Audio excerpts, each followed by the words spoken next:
이 말은 지난달 28일 일본의 한 스포츠 신문에 나온 충격적인 헤드라인이었습니다. 그동안 각종 스캔들과 국정 운영에도 좀처럼 떨어질 기미가 보이지 않았던 아베 지지율이 이번 사태에 대한 부실한 대응으로 인해 30%대로 급락하고 있습니다. 지난달 24일 발표된 산케이 신문의 여론조사에서 전달보다 8.4%포인트 급락한 36.2%였습니다. 아베 정권의 기관지라 불렸던 산케이 신문도 이젠 아베 정권을 정면으로 비판하고 있고, 심지어 일본 방송에서도 대놓고 아베 정권의 부실한 대처를 성토하고 있습니다. 지난달 29일 일본 트위터에서는 아베 그만둬란 말이 2위까지 올라가며 국민들 사이에 널리 퍼지고 있습니다. 일본 고하라 노부오 변호사는 최악의 대응을 한 아베 내각이 총사퇴한다고 주장하며 전곡을 찔렀습니다. 소극적인 아베 정권의 대처는 도쿄올림픽을 어떻게 해서든 치르기 위해서란 것이었습니다. 그럼에도 전 세계적으로 사태가 심각해지고 우려가 높아지자 급기야 도쿄올림픽 취소라는 말까지 나오고 있습니다. 일본의 입장에서는 이미 15조 원 이상을 쓰고 앞으로 총 30조 원 이상이 투자되는 도쿄올림픽이 취소된다면 감당해야 할 경제적 피해는 엄청날 것으로 예상되고 있습니다. 또한 도쿄올림픽이 300조 원 이상의 경제적 파급 효과를 가져올 것으로 예상되어 아베는 이를 포기할 수 없는 속내를 보이고 있습니다. 지금 현재 일본 내에서의 비판의 목소리가 커지고 해외에서는 불신과 의심의 눈초리가 계속되고 있습니다. 위기감을 느낀 아베는 결국 지난 27일 초중고 전면 임시 휴교령을 내렸습니다. 하지만 이것은 더 큰 불신과 불만을 가지고 왔습니다. 발표 이후 일본 SNS에서는 당장 다음 주부터 출근을 어떻게 하라는 말이냐, 재택근무 없이 휴교만 해서 무슨 소용이냐 같은 반발이 쏟아졌습니다. 아베의 대책 없는 갑작스런 휴교령에 학부모들은 패닉 상태에 빠진 것입니다. 놀라운 것은 일본의 교육부 장관에 해당하는 문부과학상도 발표하기 직전까지도 이 내용을 알지 못했다고 했습니다. 일본 내 불만의 목소리가 높아지자 아베는 지난달 29일 기자회견을 열었습니다. 아베는 사과의 뜻을 밝혔지만 고작 17분간의 질문을 받고 급히 마무리했습니다. 질문이 있다고 계속 요구하는 한 기자의 목소리에도 대답하지 않고 끝냈습니다. 이 같은 부실한 기자회견에 언론과 국민들은 더욱 분노하며 실망했습니다. 이젠 아베 정권을 믿지 못하겠다며 갑작스런 휴교령을 따르지 않겠다는 지자체도 늘고 있습니다. 이미 시마네, 효고, 군마, 도치기, 오카야마, 오키나와현 등 일부 지자체는 전면 휴교에 동참하지 않겠다고 했습니다. 전국시장의 부회장은 학교의 임시휴교 권한을 가진 사람은 지자체장이라며 총리는 책임을 지지 않는다라고 지적했습니다. 이 와중에 38살의 홋카이도 스즈키 나오미치 지사의 거침없는 행보가 주목받고 있습니다. 소극적이고 부실한 대처로 답답함을 보였던 아베와 달리 그는 대담했습니다. 스즈키 지사는 중앙정부를 믿지 못하겠다면서 29일부터 3주간 비상사태를 선포했습니다. 일본 광역단체 중에는 처음이었고 주민들에게 주말 동안 집에 머물고 외출을 금지해달라고 했습니다. 홋카이도 내 휴교령도 가장 먼저 내렸는데 아베가 휴교령을 내린 것도 이 조치를 따라한 것이었습니다.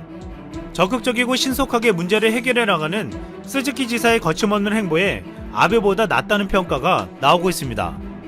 지금 일본 내에서는 이번 사태로 인해 휴지가 부족해질 것이라고 해서 매장이 텅텅 빌 정도로 사들이고 있어 국민들의 불안감을 보여주고 있습니다. 그러나 아베는 이 같은 상황에서도 어이없는 모습을 보여주고 있습니다. 아베는 26일 앞으로 2주 동안 많은 사람들이 모이는 전국적인 스포츠 및 문화행사의 중지나 연기 또는 규모 축소를 요청한다고 밝혔습니다. 하지만 이날 아베 총리 보좌관은 출판 기념회를 열며 모금 행사를 열었습니다. 아베가 국민들에게 이벤트 자제를 호소한 날 그의 보좌관은 사람들을 모아놓고 모금 행사를 한 것입니다. 지난 16일에는 고이즈미 신조로 환경상, 모리마사코 법무상 등 주요 강요들은 총리가 주최하는 대책회의에 빠지고 지역구 행사에 간 사실이 알려지며 국민들의 공분을 사기도 했습니다. 또한 아베는 최근 혼란스러운 국내 상황을 틈타 도쿄 고등지검 검사장 쿠로가와 시로무의 정년을 연장했습니다. 만 63세 정년으로 물러나야 하는 정년을 6개월 연장시켜 7월에 있을 검찰총장 교체 시 그를 검찰총장에 앉히려고 한 것입니다. 쿠로가와는 아베 정권에서 몇 차례나 정권의 불리한 사건을 무혐의로 처리한 전력이 있었습니다. 아베 정권은 최근 스캔들에서 빠져나가려면 반드시 그가 필요했기에 맘대로 정년을 연장시켰다는 비난을 받았습니다. 아베는 국민들의 건강보다 자신의 안위만을 챙기기에 바빴습니다. 그동안 어떤 상황에서도 아베 정권을 지지하고 믿어왔던 일본 국민까지도 이번 사태로 인해 완전히 등을 돌리고 있습니다. 일본과 비교되는 한국의 빠르고 적극적인 대처를 부러워하며 일본의 한 네티즌은 이렇게 말했습니다. 국민이 똑바로 정부의 일을 보고 비리를 바로잡는 나라는 다르네. 정부와 매스컴이 마치 뒤떨어진 나라처럼 다루려고 하는 한국보다 일본이 국가로서 열등하다는 것을 절감케 했다.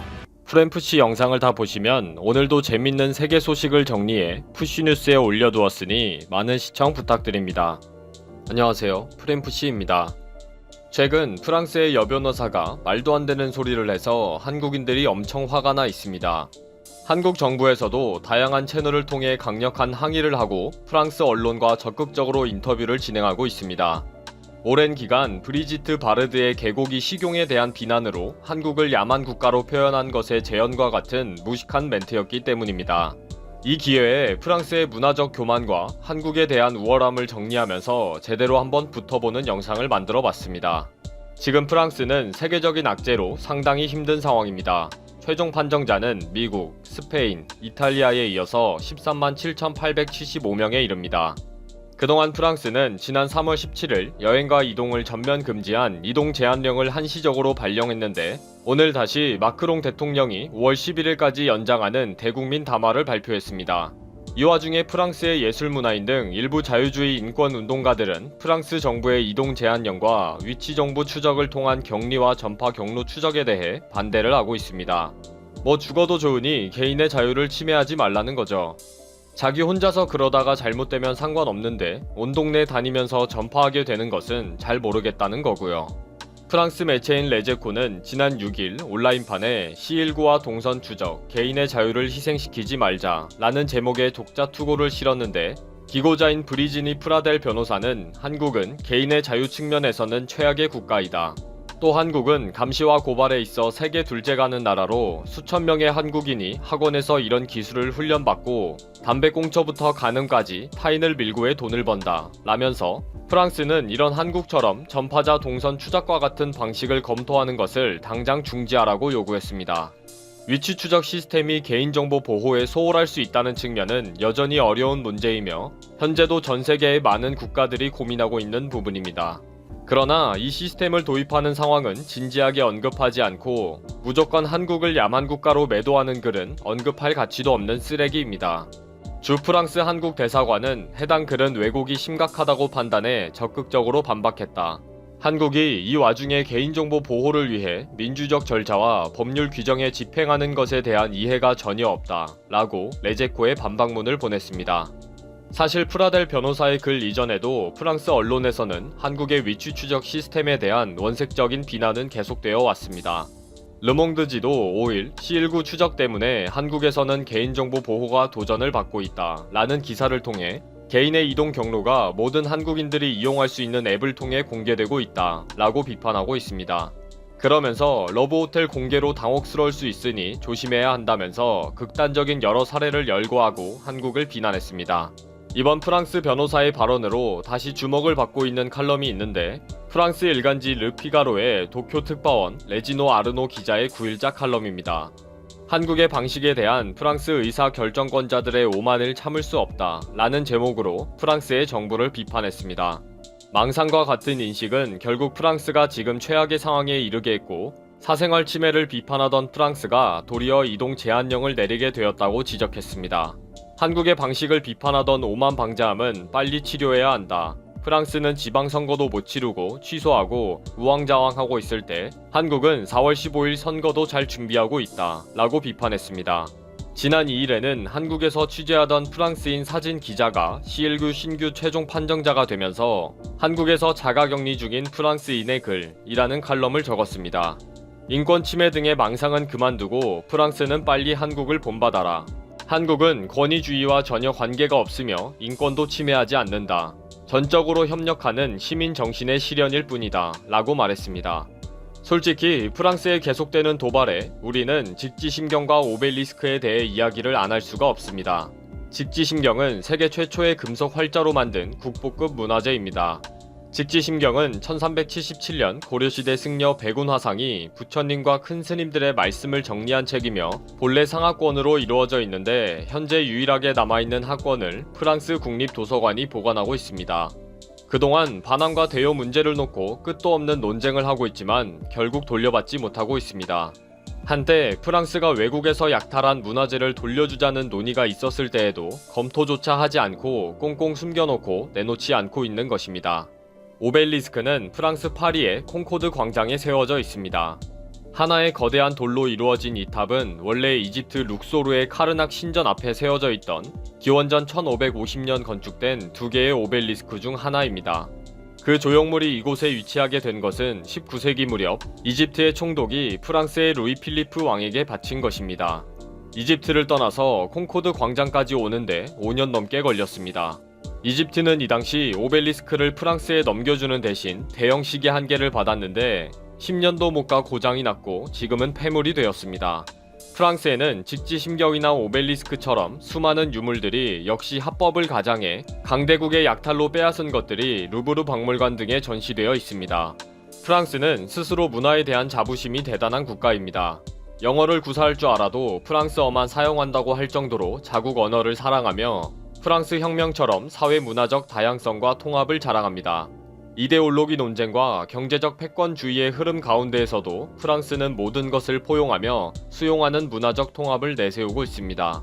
그러나 과거 부정적인 방법으로 얻은 유물을 돌려주지도 않고 있으며 문화적 자부심이 온갖 교만과 허세로 드러나고 있습니다. 결국 한국의 방역 우수성과 창의적인 시스템과 시민사회의 운동을 이해하지 못하고 폄하하기에 이른 것입니다. 자신들의 부끄러움을 보지 못하는 국가나 사람들은 발전할 수가 없습니다. 자기 합리화와 자랑과 교만에 바쁘니까요. 브리지트 바르도의 개고기 논쟁부터 프라델의 위치 추적 앱 논쟁까지 프랑스 지도자층의 무례함은 언제쯤 고쳐질까요? 지금 프랑스에서 이웃이 병원에 실려가고 지인이 슬픈 변을 당하고 있는 끔찍한 최악의 상황에서도 교만과 허세를 부리고 있다니 놀랍습니다. 브리지트 바르도의 경우에도 개고기 식용을 반대하면서 한국인은 야만인이다 라고 거의 20년 동안 전 세계에 떠들고 다니면서 인터뷰를 했습니다. 그 당시에만 해도 한국인들은 프랑스의 푸아그라가 더 잔인한 방식으로 만들어진다 라고 반박하기도 했습니다. 푸아그라를 만들기 위해 거위나 오리를 좁은 철장 안에 가둔 채 강제로 음식을 주입한 것을 지적한 것입니다. 또 그보다 더 잔인한 오르톨랑 요리는 작은 새를 항아리에 가두어 넣고 20일간 살찌워 정상 크기의 4배까지 커지면 아르마냥 증류수에 익사시켜서 오븐에 굽는 요리입니다. 만드는 방식이 극도로 잔인해 하나님의 진노를 피해 흰천을 뒤집어 쓰고 먹는 풍습이 있을 정도입니다. 이렇게 개고기 식용을 비난하기 위해 국제기구나 회의석상에까지 나타나서 한국을 욕하는 인터뷰와 시위를 하던 프랑스였습니다. 그러나 이제 프랑스도 폰만 잡고 있을 때가 아니게 되었습니다. 이렇게 허세를 부리던 프랑스도 4월 6일 한국의 C19 방역 대책 관련한 경험과 노하우를 공유해달라고 요청했습니다. 프랑스 교통부 장관은 한국이 C19에 대한 방역 시스템이 세계적 모범이 되고 있는 것에 찬사를 보내면서 C19와의 싸움에서 적극적으로 의사소통을 유지하기로 합의했다고 발표했습니다. 세계에서 높게 평가하는 한국은 C19와의 싸움에서 독특한 방역 시스템을 유지해왔습니다. 중국처럼 강압적인 감시와 통제에 국가가 적극적으로 개입하지도 않았고 스웨덴이나 프랑스처럼 자유주의와 포퓰리즘으로 방치하는 대혼란을 겪지도 않았습니다.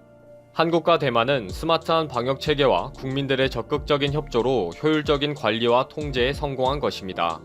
중국이 권위주의 국가처럼 도시를 봉쇄할 때 강력하게 비난했던 미국과 이탈리아 등의 나라들도 실질적인 통행 금지령을 내리고 위반자들에게는 벌금 등의 조치까지 내리고 있습니다. 이제는 서구의 자유주의 국가들이 한국을 새롭게 바라보고 있습니다. 해외 언론에서는 연일 한국의 비상사태 대응 능력과 의료보험 제도와 적극적인 국민들의 협조가 결국 C19와의 전쟁에서 승리하게 한다고 보는 것입니다.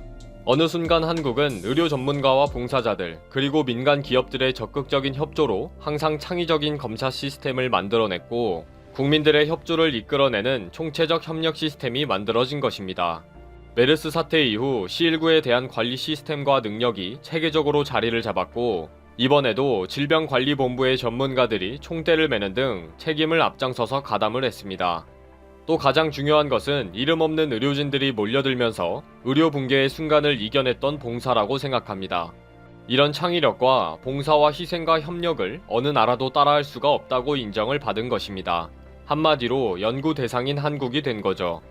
중앙일보 13일자에 보도된 세계적인 미래학자 짐 데이터 하와이대 명예교수의 인터뷰도 마찬가지입니다. 한국은 현재 그 어느 때보다 전 세계적으로 주목을 받고 있다. 세계의 많은 국가가 다양한 영역에서 한국을 롤모델로 지켜보고 있다. 지금의 흔치 않은 기회를 놓치지 말아라 라고 조언하고 있습니다. 이번 사태로 미국과 중국의 강대국이 세계의 표준이 될 수 없으며 롤모델로서의 국가체제와 시민사회가 아니라는 것입니다. 이제는 권위주의적 국가이거나 막연한 강대국이라고 해서 인정을 받는 시대는 지나버렸다는 것입니다. 프랑스의 지도자층들이 수시로 한국을 문화적으로 무시하면서 일부 언론에서 계속 기사화하고 비아냥거릴 때 한국은 상대도 하지 않고 무시하고 달려갑니다. 이제 한국의 시대가 오고 있습니다. 한국인들의 저력이 역사를 만들어 갈 것입니다.